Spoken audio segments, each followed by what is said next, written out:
Hello, I'm Bob St. Peter, a pediatrician and the retired president and CEO of the Kansas Health Institute. Today is March 6th, 2026, and I'm here to interview Tom Bell. Tom is a lawyer and was the president and CEO of the Kansas Hospital Association from 2005 to 2020. This interview is taking place at the Kansas Health Institute, located across the street from the Kansas State Capitol. Tom, thanks for being here with us today. Sure, happy to be here. Thanks for having me. This interview is part of the Kansas Oral History Project, a series exploring issues in Kansas. The Kansas Oral History Project is a nonprofit corporation that collects and preserves oral histories of Kansans. This series is supported by donations from generous individuals and a grant from the United Methodist Health Ministry Fund. Our videographer is former Kansas State Representative Dave Heineman. Tom, thanks again for being here. Happy to be it. So tell me a little bit about you and where you Sure. came from and the early parts of your career. Sure. Well, thanks again for having me, and really thanks to the project for what they do. This is important in so many ways. I was born and raised in Holton, Kansas, so a small town kid. Went to Kansas State University, went to law school at Washburn, and actually clerked for Justice Harold Hurd, for a couple of years after I got out of law school, which was fascinating. And Kansas Supreme Court? Yes, the Kansas Supreme Court. And then started practicing law here in Topeka. And our law firm represented the Hospital Association. And during one session, the KHA lobbyist, I think, quit like in the middle of the session. And KHA, the Hospital Association, did something that I would never do now. And they went to our law firm and asked if there was somebody that maybe could fill in and do that. And I don't know what the partners at that law firm were thinking, but they suggested me, and I did that as a kind of a contract with the law firm for a couple of years, and then went to work for KHA after that and was there for, I think, 35 years, something Wow. like that. Married my high school sweetheart, and we're still married. Got 2 grown children, one who happens to be a surgeon, so get to talk to him about healthcare quite a bit. And we still live in Topeka. I've been retired now for 4 or 5 years and try to stay busy doing things like this. That's awesome. So tell me a couple things that kept you busy in high school. Well, trying to make sure that my girlfriend didn't break up with me was a lot of the time. I played sports. I guess in high school is where I really learned to love books and still read a lot. That's probably my favorite pastime now in retirement, is reading. And just being with my friends and part of a small town. And if you're from a small town, you recognize that little town kind of holds you. Yeah. And you get in trouble, but it never really lets you get in too much trouble. At least it didn't then. Yeah. The set of watchful eyes from community parents is pretty Exactly. prevalent. Exactly. Yeah. So you spent a long time at the Kansas Hospital Association. For those of us who don't know, what is the Kansas Hospital Association? What does it do? How does it function? Right. Well, the Kansas Hospital Association is like many associations across our state and even across the nation. It's a trade association. The members are the hospitals in Kansas. That number's fluctuated over the years, roughly about 120 or so what you would consider community hospitals. And it provides education and advocacy, the 2 main things. More recently, a lot of data compilation, but education and advocacy. So it provides, for example, yesterday I'm on the board at Stormont Vale Healthcare here in Topeka. As I am. We're both serve on that board. And I was at a trustee conference, hospital board member conference, sponsored by the Hospital Association. So they do a lot of education, but the main thing is advocacy on both the state and the federal level. Great. Give us an idea, a little bit of what that advocacy involves, both at the federal level and the state level. Oh, gosh, Bob, that's probably one of the things that's changed a lot since I started. I remember, I remember when I first started, I had no idea what I was doing. I really didn't. And there were a couple of mistakes that I made that probably would cost somebody their job now. But it was only by the grace of people like Dr. Bob Harder, who would go to my boss and say, you know, maybe you should be watching this a little closer, that I learned on the job. But the Kansas Hospital Association, from the federal level, its job really is to stay in touch with its congressional delegation, and that's kind of a finite universe, and there are ways that they do that both in Washington and locally, but you know, that's 6 people. The biggest advocacy job they have is in the state legislature, and that job, I think, has grown tremendously more difficult as the political climate has changed. The other part of advocacy is sort of regulatory advocacy, working with the different regulatory agencies. Right now, probably the main one for hospitals is the Department of Health and Environment. But those areas. As you think back of and I had a great conversation earlier in this series with Maynard Oliverius, who talked a lot about federal health policy. Right. As you think about state level health policy, what are some of the big issues that came up during your tenure at KHA? But big issues were, I would say, probably name 3 or 4. One of the very first things that I was involved in when I started was certificate of need. Okay. And I have thoughts about how that sort of played into. Explain what that is. Well, certificate of need was a part of the state's health planning process, and it was put in place to make sure that facilities that weren't needed didn't get built. And there was a whole bureaucracy that you had to go through to get approval, and I think that's probably one of the things that ultimately kind of weighed it down. But one of the first things I was involved in was the doing away of that, getting rid of that, okay, which was fairly controversial at that time, and I think over the years became much less controversial. I'm not sure there's any state that actually has it anymore. There may be a few.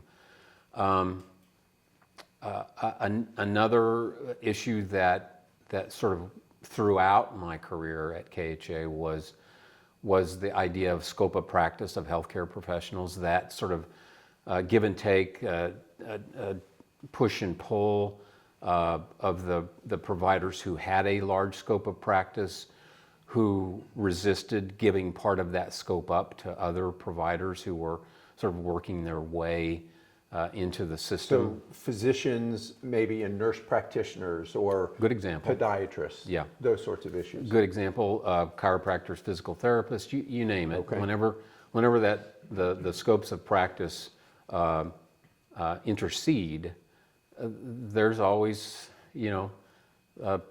people in those scopes are professionals. Yeah. And they've been trained and have a strong feeling that they're the best at doing that job. And so when they see someone else wanting to sort of encroach on that, it does bring up a lot of difficult questions and hard feelings sometimes. I would say another one was just the transformation of rural healthcare over the years, and the pressures that have been put on states like Kansas, who have such a high number of rural facilities, and the difficulties that people in rural areas of our state have accessing health care.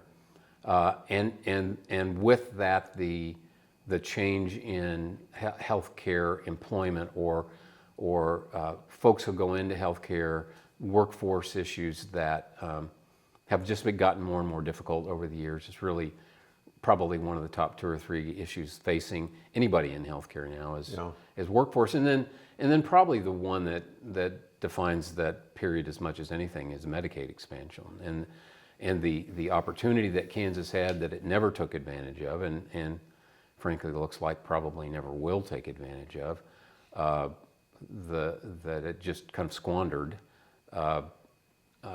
with not for lack of trying by many people, but that issue, gosh, since the early part of this century, it's been an issue. Yeah. And you talked about Medicaid expansion. Talk a little more broadly about reimbursement issues in general and how they affect hospitals. Well, that's an ongoing issue. I remember when I first started, that one of the things that was happening was that the payers, and when you talk about payers in healthcare, in Kansas you talk a lot about Blue Cross and Blue Shield, but in many ways Medicare is the payer. It's the biggest payer in our state. And so the payers, especially Medicare, were going to this process that they called DRGs, diagnosis-related groups, which were intended to bring a little more sense into the reimbursement system, that we would reimburse you for a certain type of episode. And I remember that happening, and the people in healthcare were apoplectic. This was the worst thing that was going to happen. It was going to kill healthcare, and I think that shows a couple of things.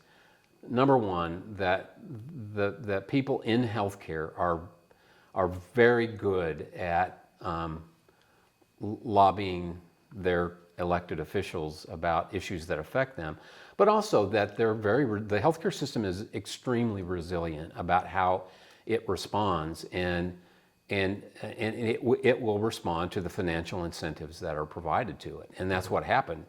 The healthcare system learned to deal with this DRG issue, and since that time there's been 3 or 4 things that happened, that every time it happened, that was the worst thing that was going to happen, and we just seem to be able to deal with it. I'm not saying that there's not legitimate reimbursement questions. That's a huge issue for healthcare providers, and when Medicare or Medicaid or Blue Cross does not reimburse you what the cost of actually providing that care is, obviously that's a situation that can't last. So reimbursement is always at the top of the list of issues on the minds of healthcare providers. It's interesting you talk about the sort of natural reluctance or resistance that the medical community has towards big changes. It was that way with the introduction of Medicare and Medicaid themselves back in the 60s, and now it's considered an integral part of the healthcare system and the reimbursement system, as you said, the largest payer in the state of Kansas. I think Kansas is striving to be the Arizona of Medicare. Arizona was the last state in the union to or Medicaid, I guess, to agree to do Medicaid, and Kansas wants to be the last state to agree to do Medicaid expansion. Yeah, exactly.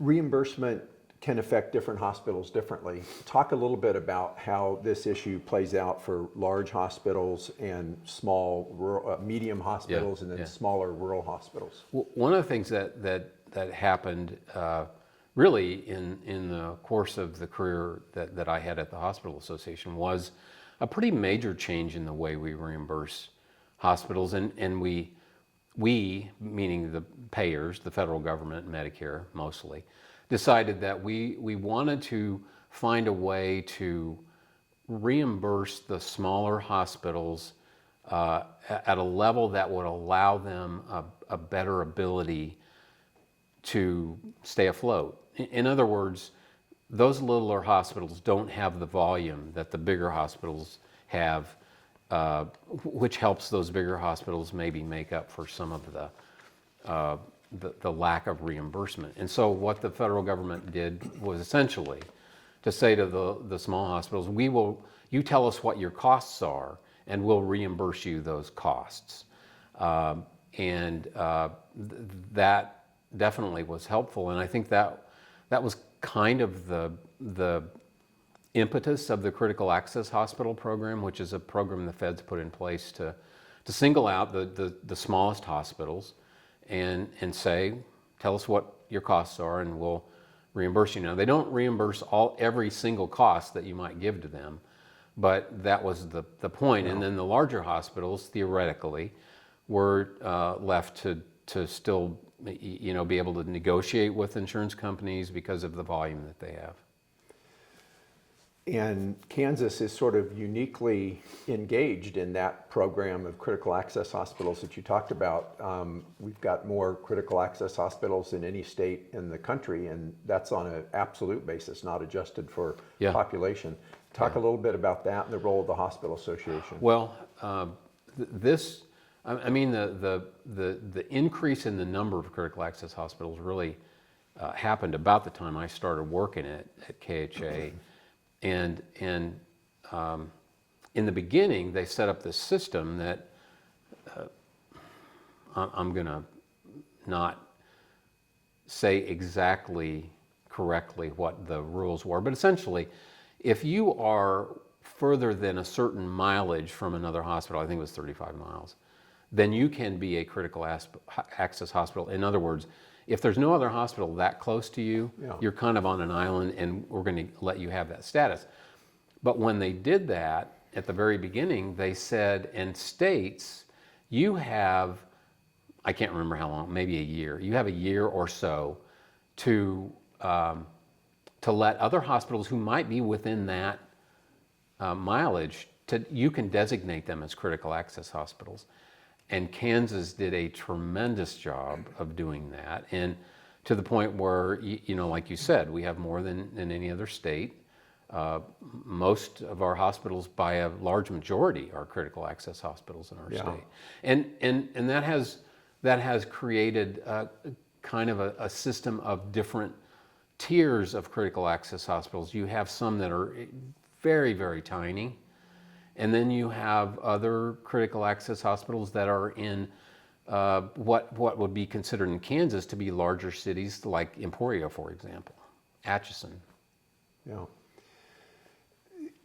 How has that program worked over the long run? I mean, I read about the dire situation that rural hospitals are in. One report saying that 59 rural hospitals in Kansas are at risk of closure, and 28 of those, at imminent risk of closure. How has it worked or not worked? I don't want to get off track. I'd never understand those articles that say that, because they will never specify what hospitals exactly they're talking about. And I think there's a lot of hospital leadership that would tell you that their hospital is at risk of closure for lack of them doing something about it. I would say the critical access hospital program saved a lot of rural hospitals in our state because it allowed them to get reimbursed close to what the cost of providing care was. Yeah. Are there, what do you see happening in the next 20 years with the situation with rural hospitals and the reimbursement challenges, staffing, costs, all of those sorts of challenges? What are we headed for? What are we looking for in Kansas and places like Holton? Well, if I could answer that question, I mean, you wouldn't be here. I would be somewhere else probably. But I don't think there's anything that's happened in the healthcare system over the last 20 years that suggests to us that it's going to be easier for the next 20 years. And that's across the board. That's the biggest hospitals, and that's the smallest hospitals. Those pressures are going to grow. The people that pay for health care do not want to pay more money, understandably. The system puts pressures on the people that work in it that sometimes make it not as desirable for those who are thinking about going into the practice of health care. You talk to many physicians who retire or to retirement age, and they'll, I hate this, but many of them will say, don't ever go to medical school. It's, kind of like teachers who tell people, and if there are professions in our society that we should be encouraging people to go into, it's healthcare and education. Yeah. But the point is that those pressures are going to continue to grow, and I think what's needed. I don't know that this is what's happening. I think there are places where it's trying to happen. I think what's needed is a real coordinated discussion about what are the needs of our healthcare system, but more importantly, what are the needs of the people served by that healthcare system. And we'll see. I think there's some places that's trying to happen. I know the Hospital Association has been involved in some of those. I know the health foundations have been involved in some of those. I know the Health Institute has been at the forefront of some of those discussions, but those are really, really hard discussions to have. And you mentioned sort of the incentives or disincentives to go into healthcare. We're not talking just about physicians, right? We're talking about all sorts of healthcare professionals, nurses, pharmacists, technicians in the hospitals, all of those. Yeah, it's an interesting situation. If you go into healthcare, you're always going to have a job. I mean, you get out of nursing school, you're going to be employed, no question about it, or almost any other healthcare situation, and you're probably going to make a pretty decent wage. So there are lots of reasons to go into that system, and one of the things I learned fairly quickly when I started working at the Hospital Association is the best, in my opinion, the best people in the world are in healthcare, delivering healthcare. They're the sorts of people that run toward a problem as opposed to people like me who run away from those problems. So there are so many good things about working within the healthcare system, but the pressures that we have put on it as a society, we want it to do everything for us, but we don't want to give it the resources that it needs to do all those things. Yeah. I want to come back a little bit later to talk about a unique period of time where those pressures were intense around the pandemic. So I'll come back and talk about that. Thinking again of the Hospital Association, how do you've got, small hospitals with an average census of maybe 2 or 3 patients a day in it, and you've got behemoths, whether it's Stormontville or KU or in Wichita, any of the systems there. How do you balance the different and maybe sometimes competing interests of those different groups of members to the association? Well, it's not easy, obviously, and I don't know that I would say that I ever really did much to balance it. I think our members balanced it. I think the large hospitals realized and continue to realize that the small hospitals in our state play a critical role in our healthcare system. And those smaller hospitals recognize that we got to have the major facilities for trauma and so many other kinds of things. So the interdependence, I think, was something that our members, at least the hospitals, always did a really good job of recognizing and not letting the differences that they might have get in the way of that. Okay. What about over the last 25 years or so, the evolution of more for-profit medicine, including on the insurance side, on the on the provider side, even the physician side, or large investor-owned types of organizations? Well, I don't think you can look at the system over that period of time and not recognize that there are differences between for-profit and nonprofit. Nonprofit, for example, is required to put any money that it makes back into the system. And the for-profit system is by design there for shareholders. So I don't think you can deny that there are different ideals maybe at work. That's probably not the greatest word, because I know there are many people who work in for-profit facilities who have just as much of a interest in the common good as people in nonprofit. But the other thing that I would say is that, going back to what I said earlier, this system responds to the financial incentives that it's given. And so if it's presented with a situation, in many ways, a nonprofit facility and a for-profit facility are going to react the same way. So yeah, there's differences, but I don't know that I would say that is a major issue that I felt like was one of the biggest problems in our system. One of the benefits of being a not-for-profit hospital is not being taxed, having federal taxation. Yeah. And part of the ACA was a requirement that community or nonprofit hospitals report what they're doing to justify that nonprofit and tax-exempt status. Yeah. How has that played out? Has that helped us understand a little more of what role community hospitals are really playing in serving the public, the greater good?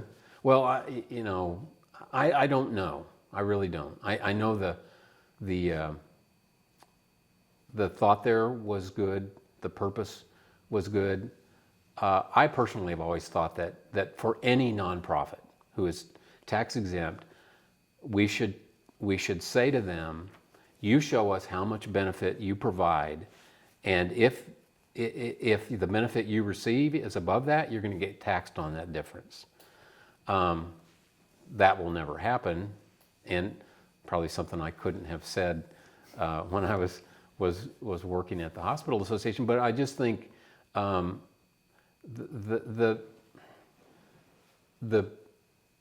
this is not just true in healthcare, but the entities that provide healthcare are so big in many instances that you need to make sure that they're providing the community benefit that at least to the point of what they're receiving back from not paying taxes. Yeah.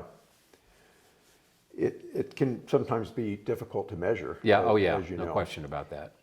For example, should the difference between what you charge and what Medicaid pays you be a community benefit?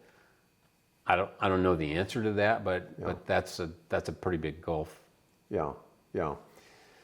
Just following that through a little bit more, years ago, hospitals were places people went to die. Right. And over time, the innovation and development of technology, new procedures, new medications, have made hospitals just incredibly, high-tech, innovative, industrial complexes, really. Yeah. And now there's been conversation about, well, what's the broader role of the hospital in the health of the community? And that has been quite a stretch for hospitals to start to think about. Talk to me a little bit about that.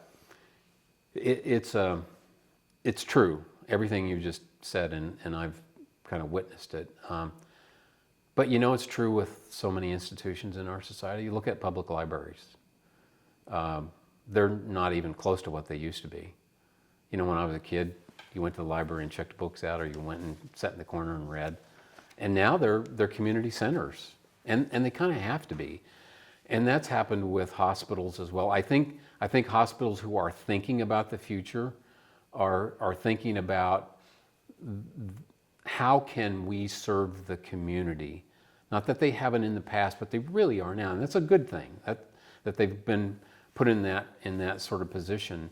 And I think that's only gonna continue. The question for a hospital is, are there financial incentives that are helping me to do that? And right now, there's not that many.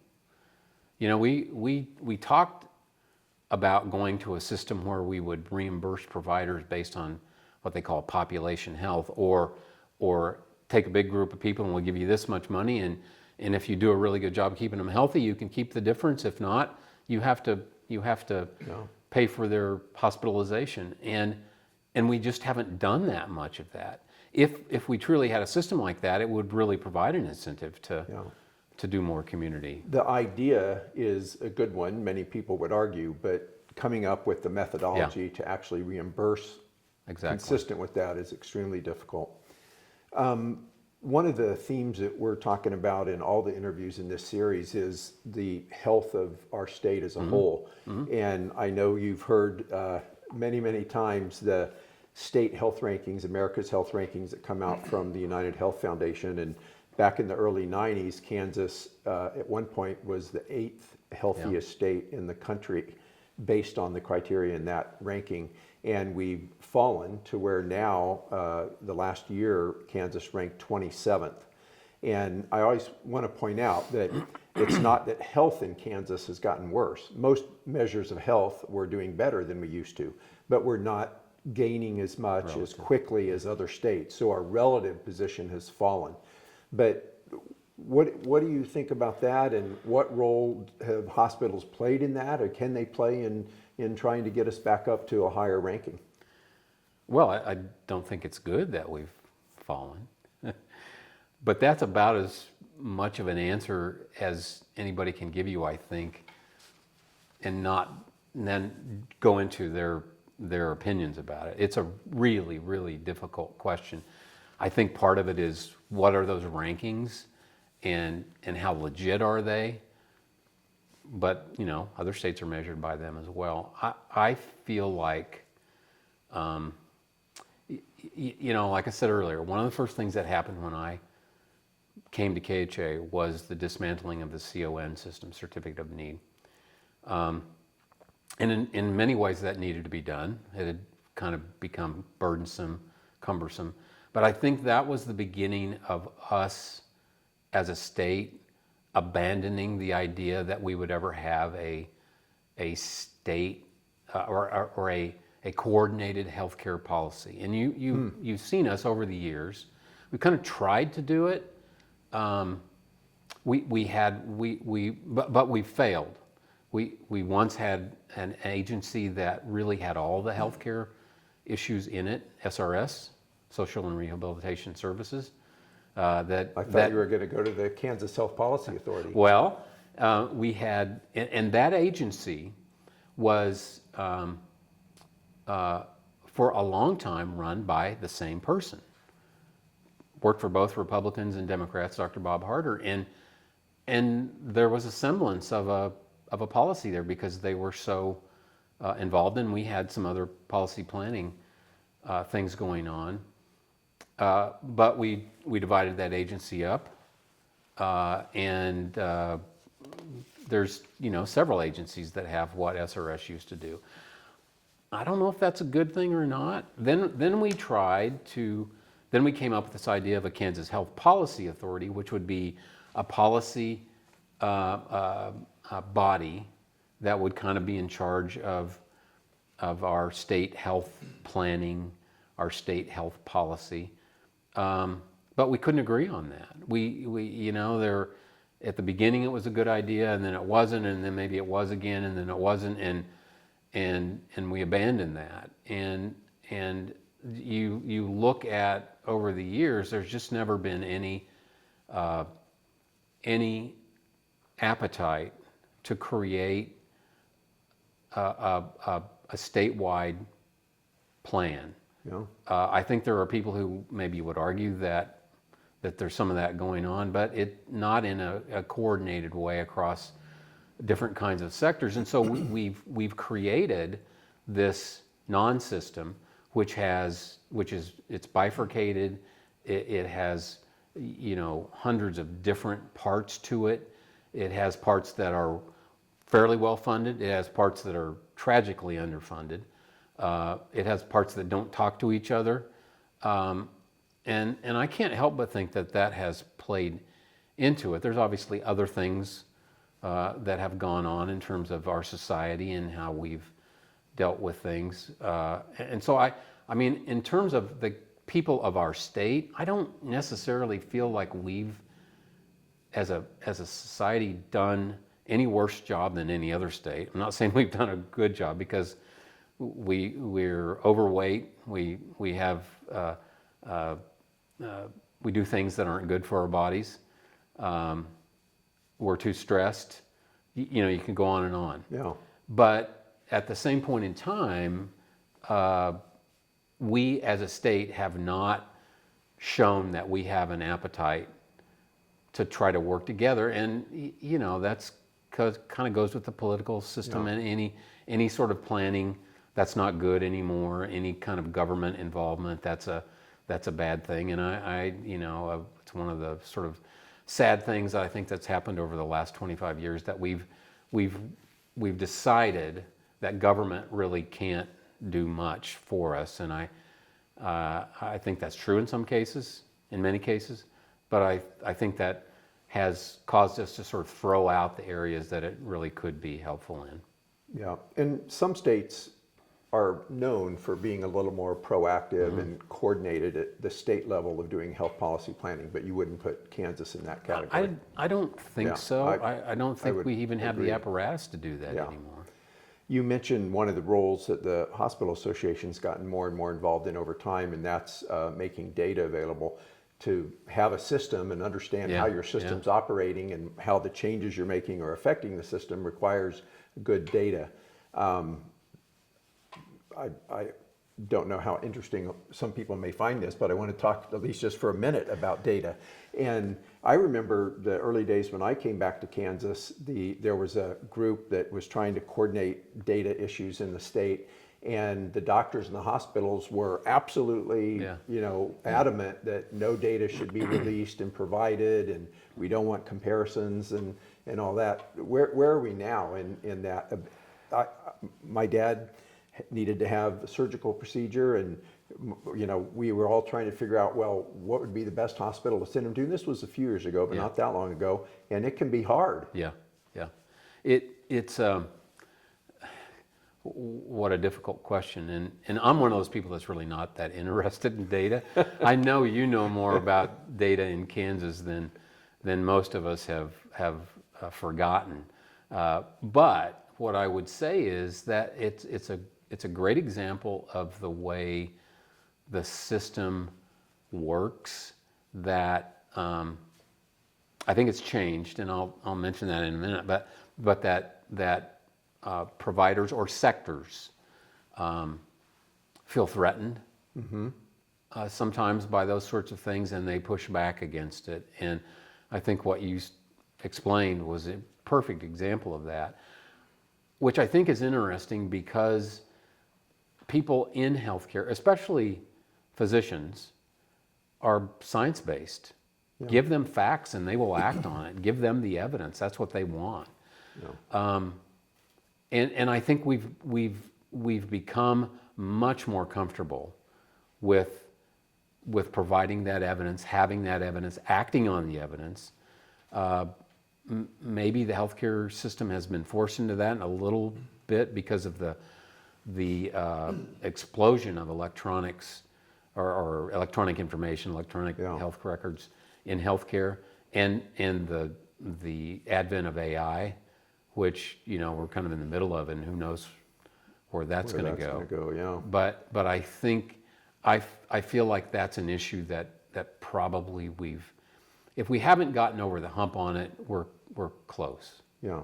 And the opportunities to improve health with the use of large data in ways that might make people uncomfortable, but what they don't realize is that largely it's already being done, you know, by maybe not their hospital, but by their social network provider, something like that. I think one of the things that I think I observed over time was that hospitals, at least, came to recognize the people that pay me have all that data. Medicare, Blue Cross, they have all that data and they're acting on it. So maybe I ought to become more familiar with it and embrace it as opposed to pushing back against Yeah. it. Well, I totally agree with your assessment of sort of where we are at the policy planning level in the state and the need of data to support that. So, hopefully we'll, as the cost pressures and the supply of provider pressures increase, maybe we'll see some That'd be action good. there. Stepping back a little bit, when I think of hospitals in communities, they're unique entities at the community level. They're, a large part of a community's identity. They're a large employer in a community. They're an economic engine in a community. What kind of accountability or responsibility does that create for a hospital and for its executives back towards the community? I think any hospital who recognizes their role and is really thinking about their role has to have that at the forefront. We're responsible to our community. Many, if not most, of the hospitals in our state are government owned or government run. So that creates some accountability right there. And that you're talking about at the county level, Yeah, not necessarily county. at the state level. County or city or district. Yeah. And most of the rest of them are nonprofit, and that creates some accountability there too. But I think almost any hospital in the state would tell you we're a community hospital. Well, by definition, if you're a community hospital, you should be accountable to the community. And I think I've seen a lot of growth in that from hospitals across the state. Maybe there are some that aren't as much as people would like in some instances, but by and large, I think they've embraced that role. Good. I mentioned that I'd come back to the pandemic issue, and lots of issues that we could touch on around there, but it had a profound impact on the healthcare system and hospitals and the staff in hospitals in particular. You were around at the beginning of that. Tell me a little bit about what you heard from your members and how that stressed the system. And then I want to ask about sort of what we've learned from that and how do we build going forward. I retired in the middle of the pandemic. I was thinking the timing, yeah. It's really the best time to retire because there couldn't be any large gatherings or any functions where you had to get up in front of people and they would talk about things that you had done. I remember reading during the pandemic, when we were all forced to stay at home and not being able to gather, the saying that somebody said, "I've been practicing this my whole life," and that's kind of the way I feel. I'm a lot more comfortable being at home reading a book, but I think that's a really good point. And in some ways, I think you could argue that maybe, certainly there were healthcare workforce pressures before then, but I think you could argue that really exacerbated it. We all saw the videos of just the terrible situations in some hospitals and the pressure that it was putting on providers, especially nurses, and the stress that they were under. And I think that probably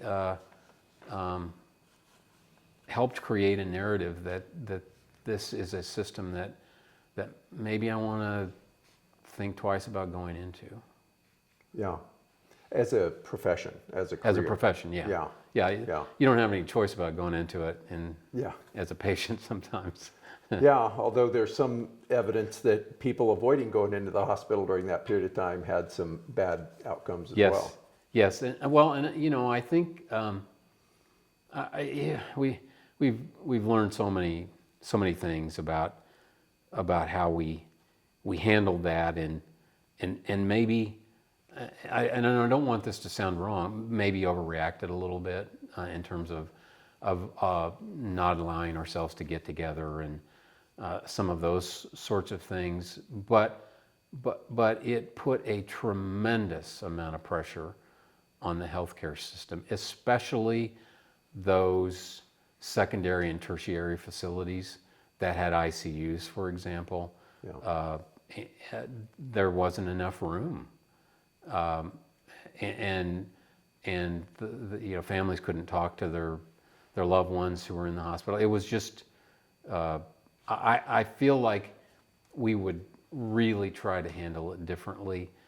I'm leaving the political climate out of this because I'm not sure the political climate is really equipped to deal with something like that.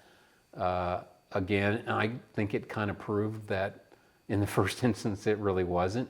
But as a healthcare system, I think we would really, really try hard to avoid some of those more difficult things that happened during the pandemic. Yeah.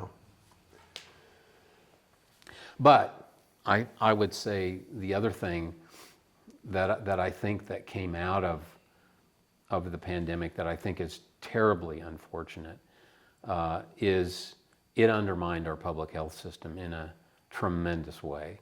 And that's a system that was already underfunded in our state, and it made our public health officers out to be the bad guys in many ways when they did not deserve it. Yeah. So I think we're still recovering from that. One of the things as a physician that I was really bothered by during that process is the whole concept of, well, do your own research. Yeah, People who are trying to make critical decisions about what to do or not to do, somehow being able to come up with better information than, thousands of scientists around the world who'd committed their lives to this. And I worry about just more broadly the impact of that on the relationship between patients and their physicians and their hospital, and where the authority is going to come from in really important healthcare decisions. Yeah, I share your concern. I'm one of those people that likes to do research on things that I might think I have, and always get to the worst possible thing out there. The internet will always give you that. But I'm really careful when I talk to my doctor about making sure that she knows that this is not, this is just me asking you questions. And I think docs, as docs get younger, they embrace that kind of a dialogue with their patients. They should. But if you look at it, who do you, and you're a patient in the system, who do you want to get your advice from? And usually you're going to answer from my physician.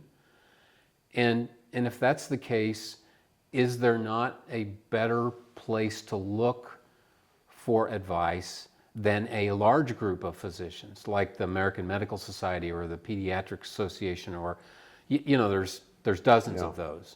And they all have evidence. And so why would we not rely on them? I'm with you. I don't understand it, but I think it's kind of like journalism. We can all be a journalist now, and in some ways we can all be a doctor, I guess. And with the advent of AI, you can plug your stuff into AI, and it won't be long before AI will be writing you prescriptions, I suspect. I don't know. No. That's another one of those scope of practice discussions that will happen. That's a good, I hadn't thought of that one. So you spent a lot of years in our state, engaged in the health policy discussion, really involved with hospitals and the challenges they were facing. If you had to make a list of the top issues that you think we as a state need to be addressing right now for the well-being of hospitals, and therefore that they can provide all the community benefit we've been talking about, what's the set of issues now that you've got a few years between you and your role? Yeah, and I don't claim to know, but I would say workforce is right at the top of the list. Reimbursement is always going to be there. And then I would add to those how do we serve our community? I think that this kind of goes back to what I was saying a little bit earlier. I think that the discussion we need to be having in many parts of our state is not how do we save the bricks and mortar of our hospital, but how do we save healthcare access in our community? What is the best way for our community to access the best level of healthcare that we can?